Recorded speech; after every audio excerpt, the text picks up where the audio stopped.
Welcome back. You're with us live on this action-packed edition of the News Track. I want to welcome now my next guest, the Deputy Chief Minister of Rajasthan, one of the most prominent faces of the Indian opposition, Senior Congress leader Sachin Pilot. Mr. Pilot, welcome to the News Track. I want to show our viewers what's happening in Rajasthan on the Corona India dashboard and then understand from Mr. Pilot what he thinks of Lockdown 3.0. So this is Rajasthan, India's fifth most impacted state at this moment.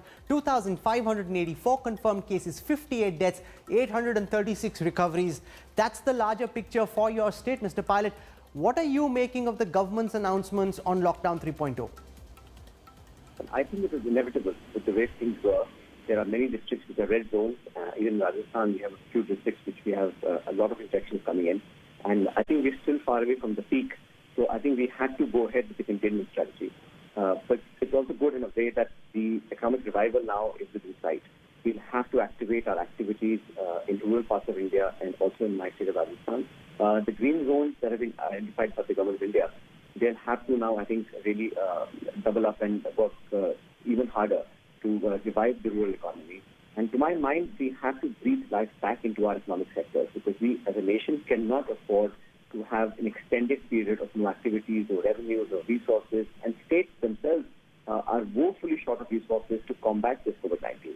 So we need that extra financial help. And I think besides this 3.0 lockdown, the government of India also must state-specific funding. I keep saying this again and again. They have to start giving more money. Stimulus packages announced around the world. What we've done in India is a fraction of what other countries have done. So you have to give financial resources to the states to be able to take on the challenge in the future. I want to show our viewers the latest updated heat map and then get the Deputy Chief Minister to respond to it. This is Rajasthan. Now, there are some pockets, especially around Jaipur and the areas nearby, which are hotspots. Now, in those hotspots, to ensure, because remember, Mr. Pilot, people are beginning to get cooped up. They're feeling frustrated. They've been locked in for 40 days now, and they've just been told that they need to stay in for another 2 weeks. And these are the biggest urban centers of our country, so that people just don't start getting out of their homes out of frustration. How do you hope to ensure that what we've seen, the discipline that we've seen over the past 40 days, continues over the next 2 weeks, sir? It's extremely challenging, Rahul. And think about people who are stuck in their homes and have, let's say, at least basic needs to fulfill what they require. But what about people who don't have homes? I mean, we keep saying that people should stay indoors and stay in their homes, but those people who have no home, what about those people who are stuck hundreds of kilometers away from their home? So we've started counseling for a lot of the migrant labor because it does lead to frustration. It leads to all sorts of anxiety and mental issues. So long uncertainty. It's very difficult to cope with this. So we're doing our best to kind of reach out and give a helping hand. It's never easy. No government wants to ensure lockdowns and curfews. It's something that's something you can't avoid. But I think the cost that we are paying today, perhaps I think it's worth it because we as a country can't afford. If the US and the UK and France can't afford, the kind of problems they're facing, we certainly in India are not in a position to pay for that. We don't have the infrastructure to sustain the kind of infections that have happened in some other countries. How do you respond to people like Mr. Narayan Murthy who say, even in the hot spots, it's time, Mr. Pilot, with social distancing to allow people to start getting back to their work, ensure that they are away from each other, shut down malls, keep cinemas shut, but allow people to go back? They believe that the cure could end up being worse than the disease. How do you respond to that? In my own personal opinion, even if a district is in a red zone, there are some parts of a district that are very, very highly infected. Those, of course, we should have zero movement. We could allow some, services, banking, financial services. People can work from home. We have some movement. But remember, Rahul, India is a very large country. And India, the population is in millions in every city. The minute you give a little bit of leeway, people, tend to kind of overuse the freedom, and then, the infection spread. Once it happens in the community, it's difficult to roll back. I don't think, as a policymaker, I'm of the opinion that it's tough. It's very, very difficult to make people go through the hardship.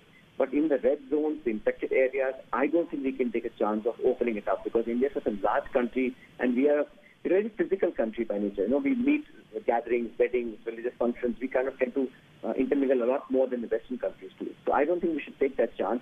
A few more weeks, I think once the worst is behind us, we have time to rebuild our economy. And I think we should, as a country, look at this crisis as an opportunity. This challenge should be actually an opportunity for us to recreate, reform, invest, be competitive. Whatever China may lose out, India should try and gain. We should really now, post-COVID, look at how to harness the investments and all the good opportunities that will come, because every crisis will throw up economic opportunities in the future. We as a country must position ourselves to be able to leverage that. So you said that the peak is still some distance away. What's your sense in the Rajasthan government? How far is the peak from where we are at right now? I'm not a medical expert now, but I think we are doing very, very aggressive testing. We are now almost doing 4,000 to 5,000 tests a day, which is much higher than the national average. Our recovery rate is 33%, which is again much higher than national average. And somehow the infected people in Rajasthan are of a younger age, so the fatality also is quite low. It's difficult to say, but whatever I've read, I think another month or so we should really not count our blessings too quickly. It's better to be safe than to be sorry. But at the same time, we have got to start giving people work. In Rajasthan, in Narega, for example, 11 lakh people are registered to work on Narega.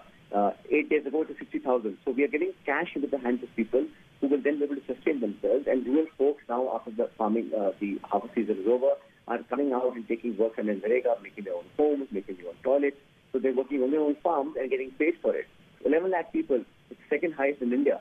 So engagement of the labor in Narega activities also, I think, is something that is helping them get that economic comfort. I'm going to leave it over there for the time being.